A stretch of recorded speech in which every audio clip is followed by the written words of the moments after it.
大家好，今天我们来聊一个比较冷门的英国海外领土，那就是蒙特塞拉特和一款知名的免费商用字体同名。英属海外领土蒙特塞拉特略大于安圭拉，面积为102平方公里，但是它的人口更少，总数不到6000人。它位于加勒比海北部的法属瓜德罗普岛。要乘飞机前往蒙特塞拉特，您必须先飞往安提瓜，然后再乘坐20分钟的航班。当然，您也可以乘坐90分钟的渡轮往返于这两个岛屿之间。与许多其他加勒比海岛屿一样，蒙特塞拉特推出了数字游牧民签证，以吸引人们长期停留和远程工作。该签证被称为蒙特塞拉特远程工作者签证。如果你想短期访问蒙特塞拉特的话，这个是他们的移民局网站。那么这里的话，它显示金额只要$50。那么如果说你是港澳台居民的话，你可以享受免签政策。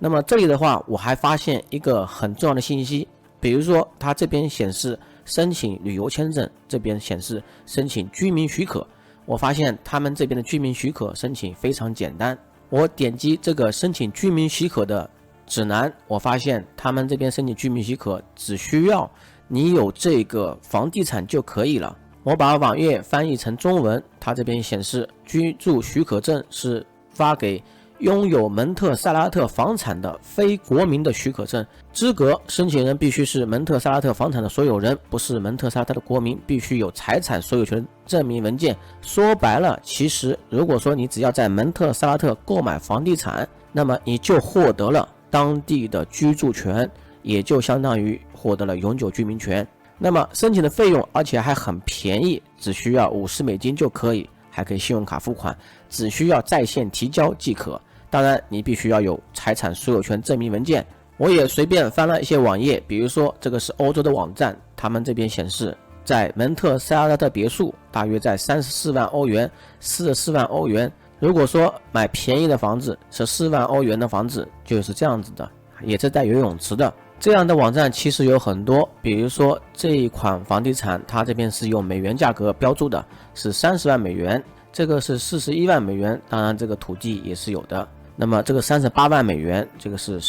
130万美元，这个更贵了，2500万美元。在这个网站也有很多关于蒙特塞拉特的这些房地产的价格，大家可以随便看一下。当然今天我们主题是数字游民签证。好了，我现在打开的是关于数字游民签证蒙特塞拉特的官网，这边他们做了精心的一个精美的网页。在网页的这里我们可以看到，这边的处理时长是7个工作日，可以停留的居留许可时间是1年，那么网络状态也是行得不错的。这边还有岛上的安全状况也是非常不错，整个网页是瀑布形式的，做得非常精美。然后这边显示了很多活动包括家庭，包括乐趣，包括这边海边，那么整个阳光沙滩都是挺美的。本身这个岛屿是一个火山岛，在95年的时候呢发生过一次火山爆发，那之后呢他们迁离了这个首都。那么我们点击右上角的这个立即申请，我们点击页面，到达这个页面之后呢，它这边会有一些要求，我们可以粗略的看一下。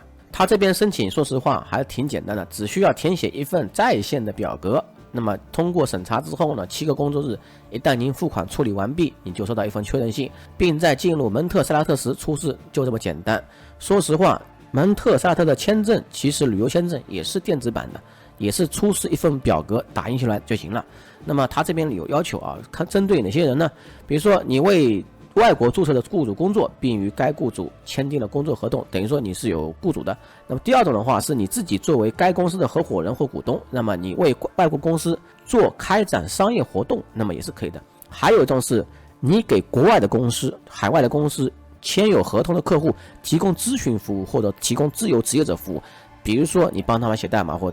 但是提供这种服务，你作为个体虽然说没有公司也可以的。但是这边有个很重要的要求，就是年收入要7万美元，还有就是拥有有效的这个医疗保险。这个的话我们可以在视频简介下方，我曾经聊到过一款非常不错的数字游民保险。开始前确保您具备以下条件：医疗保险、护照尺寸照片、就业证明、公司注册证、年收入证明。年收入证明7万美元我觉得是有点高了，按照7万美元计算的话，大约要每个月的话5、6千美金左右了。那么护照个人的复印件简单，还要无犯罪记录证明。申请价格的话，单一申请人是500美元，但是如果说你有家庭的话，750美元最多啊，其他家庭成员每份250美元。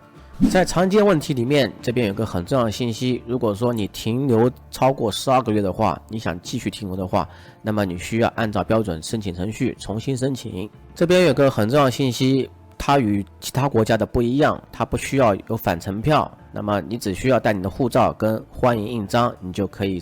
成功的入境了。关于在蒙特萨拉特工作的问题，它不允许你给在蒙特萨拉特注册的公司或个人远程工作，但是允许你给海外公司工作，那么不用交任何所得税。但是这边很重要一点，它这边你可以享受与当地居民类似的方式在蒙特萨拉特生活。办法是提供电话线居民身份证也有，银行也有，以及租房以及送子女上学的能力，子女是可以上学的。关于教育的话，非国民可以在蒙特萨拉特的公立和私立学校上学，5到16岁的儿童接受义务教育。毕竟蒙特萨拉特是作为英国海外领土，它教的英语也是教育，也是英语形式的。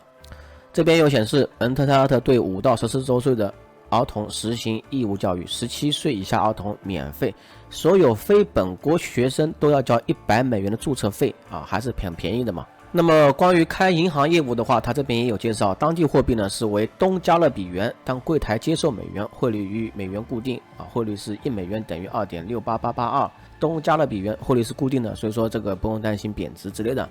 关于能不能开银行账户呢，你是可以开银行账户的，因为毕竟你都有居民身份证了嘛。要开本地银行账户，你需要最低存款50的加勒比元，对吧？那很便宜相当于25美金的不到。2张有效期的身份证照片国民身份证，毕竟你是有身份证的。关于申请填表的模式也是比较简单的，只需要提交相应文件就可以了。比如说它这边1、2、3、4、5、6、7个步骤，那么你按照网页上自己自行填表就可以了，不需要求他人。这边会显示，比如说你是单身的，这个网页还是非常简单的，完完全全自己按照步骤的话，一步一步是可以完成的非常容易。那么今天关于蒙特萨拉特的数字游民就讲到这里吧。只是说这个年收入7万美元的话，拦住了很多人。那么有想法的朋友可以尝试一下。这个地方的生活成本应该不是很高，因为当地居民的话，我看了收入的话是大概是在1万美元的年收入左右。那么有兴趣的朋友可以了解一下。那么今天的视频就到这里结束了。